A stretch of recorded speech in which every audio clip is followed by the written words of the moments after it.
Dari Fajar Kurniawan, Mas, cara trading modal 2 juta risiko 2% pakai akun standar dan time frame-nya please dibahas. Saya konfirmasi lagi, 2 juta di sini bukan semua tabungan Anda masukin di trading, bukan. Tapi saya ada tabungan 20 juta, Pak. 2 juta mau saya masukin di trading, saya mau tradingin. That's good. Oke. 2 juta di sini 2%-nya berarti berapa? 1%-nya 10.000, berarti 2%-nya 20.000 per trading.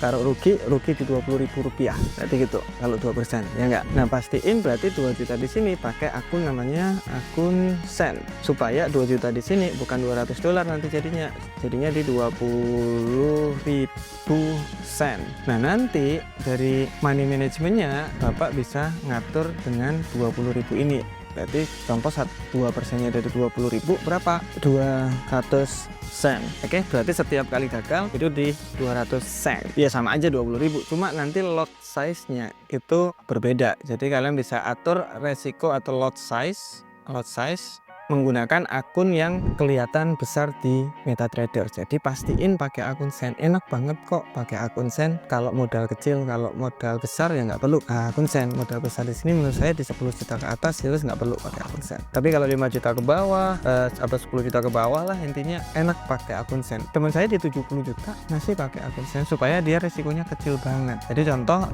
70 juta dia pakai 0,01 di akun Sen, berarti sama seperti 0,0001 di akun standar. Kelihatan lot 0,0001 lot di akun standar, dia pakai 0,03 sen lot sen. Jadi sangat aman sekali dia tradingnya. Buat apa? Ya dia nggak mau ribet, nggak mau technical analysis yang ribet. Dia lihat daily ada area support, buy, trennya naik, buy, turun lagi, buy lagi, turun lebih dalam lagi, buy lagi. Jadi dia nggak bakalan begitu peduli, karena contoh dari 100 posisinya dia 100 posisi itu kalau di total lossnya itu masih 1% dari modal, karena dia pakai akun Sen dengan lot size yang paling kecil sekali. Kesalahan orang di Indonesia itu kebanyakan modal kecil resikonya besar, padahal yang bagus itu modal besar resikonya sangat-sangat kecil. Itu yang bagus. Welcome to answer your question. Jangan lupa untuk komentar di bawah supaya kita bisa jawab di video selanjutnya.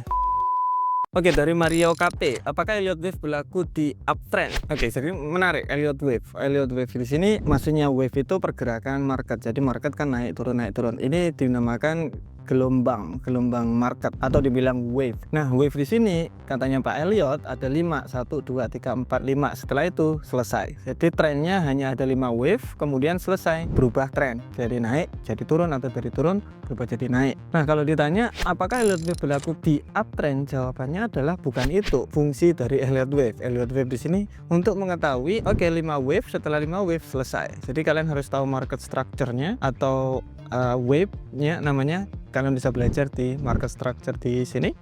Kemudian berubah jadi tren. Jadi Elliott Wave di sini kita bisa tahu trennya ini berubah nih setelah 5 wave. Dari RE2142 yang menjadi pertanyaannya, setelah berakhirnya tren bullish dan kita memprediksi tren bakal berubah menjadi bearish, apakah tren bakal tetap menjadi bearish atau tiba-tiba berubah menjadi tren sideways? Karena ditakutkan apabila kita telah entry pada posisi sell dan kita memprediksi tren bakal bearish malah tiba-tiba berubah menjadi sideways. Mohon pencerahannya. Jadi sebenarnya untuk sideways kita ngomongin technical analysis ya, kita belajar technical analysis. Jadi contoh harga itu naik kan katanya, kemudian break turun karena di area trennya sudah break, contoh aja. Nah, ternyata di sini sideways. Nah, kalau sideways bagaimana? Ya kalau sideways bisa jadi akan melanjutkan penurunnya tetap karena trennya sedang turun. Sideways di sini itu yang dinamakan biasanya drop base drop. Sideways kemudian turun lagi, panjang dari sini sama kayak panjang dari sini. Ini namanya harmonic pattern. Macam-macam namanya. Intinya turun, konsolidasi, turun. Jadi konsolidasi di sini hanya untuk melanjutkan trennya biasanya.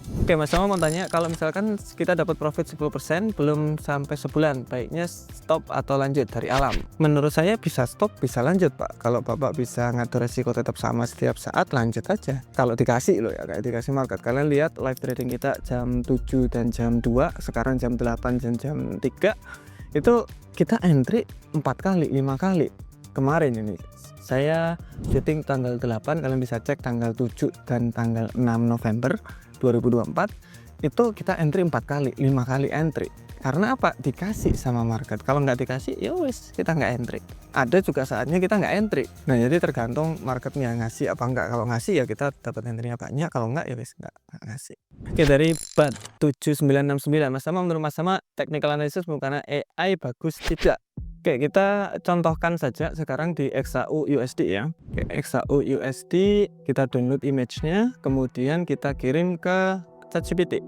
Tolong berikan saya analisa akan kemanakah emas minggu ini. Di AI untuk saat ini lumayan bagus untuk area resisten di 2750, benar. Kemudian support di 2700, yes, sama, sudah nyentuh ke situ. Kemudian skenario-nya bullish naik di atas 2007 sampai ke 2750, katanya akan ada kenaikan 2750, bisa jadi. Kemudian kalau turun bisa sampai di 2600 ketika apa tadi? Di bawah 2700. Jadi ketika ada reject di sini, berarti akan ada sampai ke 2600 atau 2650. Yes, ya enggak? Nah, berarti ini apa? Sama. Analisa saya juga bakalan sama kayak gitu. Jadi sebenarnya gini, technical analysis itu simple banget, nggak perlu ribet-ribet. AI aja sekarang udah bisa bantu kita, bukan ganti loh ya, bantu kita untuk analisa biar lebih cepat, biar lebih bagus. Nanti itu bisa dijadiin sebagai indikator, bisa juga. Jadi indikator ChatGPT untuk indikator AI yang nunjukin bahwa ini kalau kesini langsung sell posisi sampai ke area situ, bisa. Yang bikin masalah adalah orangnya, yaitu tradernya. Itu yang pengen susah, karena kita pengen lebih cepat kaya. Oke, dari Ruri Anjun, Mas Tama, apabila kita sudah di tahap konsisten profit, apakah ada kemungkinan di Bennett? Oke, kalau di Bennett sih mungkin enggak ya, mungkin tradingan kalian di copy, itu bisa jadi di copy sama liquidity provider, bisa withdrawal agak ditunda-tunda bisa, atau dinego withdrawnya itu juga bisa. Kalian bisa cek video kita yang offline yang di Jakarta di sebelah sini, itu yang live aja dulu. Oke, dari Sahrul Alamsah, Pak, ciri-ciri kalau market akan konsolidasi ada clue nggak? Kelihatan kok, Pak, kelihatan serius. Contoh gini ya, oke, ini kelihatan banget kalau dia konsolidasi kan, turun, setelah turun drastis harga itu harus apa? Konsolidasi dulu, ngambil order market. Jadi setelah drastis kayak turun put, konsolidasi dulu baru naik, sama konsolidasi habis itu turun. Nanti ketika turun drastis sama, market itu harus konsolidasi dulu sebelum melanjutkan penurunan. Kebanyakan orang mikirnya oh ini double top double bottom untuk buy posisi. No, tunggu aja break, jadi turun konsolidasi, tunggu break, boom, sell posisi. Gampangnya di situ. Saya saranin kalau kalian masih baru, kalian cek di video sini, belajar dari nol biar kalian itu paham apa yang kita omongin. Oke, semoga video ini bermanfaat. See you next video. Bye bye.